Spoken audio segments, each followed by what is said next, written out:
প্ৰাদেশিকৰণৰ ওপৰতো আমাৰ সমাজত বহুত চিন্তা চৰ্চা হৈ থাকে। অলপতে গুৱাহাটী উচ্চ ন্যায়ালয়ে প্ৰাদেশিকৰণৰ ব্যৱস্থাটোৰ ওপৰত এটা গুৰুত্বপূৰ্ণ ৰায় প্ৰদান কৰিছে। আমি সেই ৰায় অধ্যয়ন কৰি আছো আৰু তাৰ পিছতেই প্ৰাদেশিকৰণৰ ওপৰতো আপোনালোকক মই কিছু কথা ক'বৰ বাবে যত্ন কৰিম। শ্ৰদ্ধাৰ ৰাইজ, প্ৰাদেশিকৰণৰ ওপৰতো আমাৰ সমাজত বহুত চিন্তা চৰ্চা হৈ থাকে। অলপতে গুৱাহাটী উচ্চ ন্যায়ালয়ে প্ৰাদেশিকৰণৰ ব্যৱস্থাটোৰ ওপৰত এটা গুৰুত্বপূৰ্ণ ৰায় প্ৰদান কৰিছে।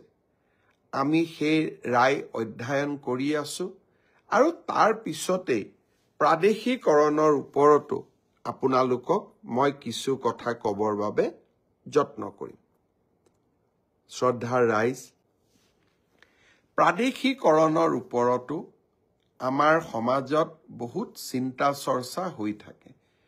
অলপতে গুৱাহাটী উচ্চ ন্যায়ালয়ে প্ৰাদেশিকৰণৰ ব্যৱস্থাটোৰ ওপৰত এটা গুৰুত্বপূৰ্ণ ৰায় প্ৰদান কৰিছে।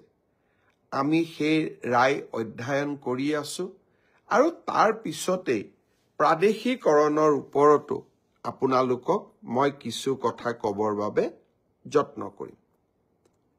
শ্ৰদ্ধাৰ ৰাইজ, প্ৰাদেশিকৰণৰ ওপৰতো আমাৰ সমাজত বহুত চিন্তা চৰ্চা হৈ থাকে।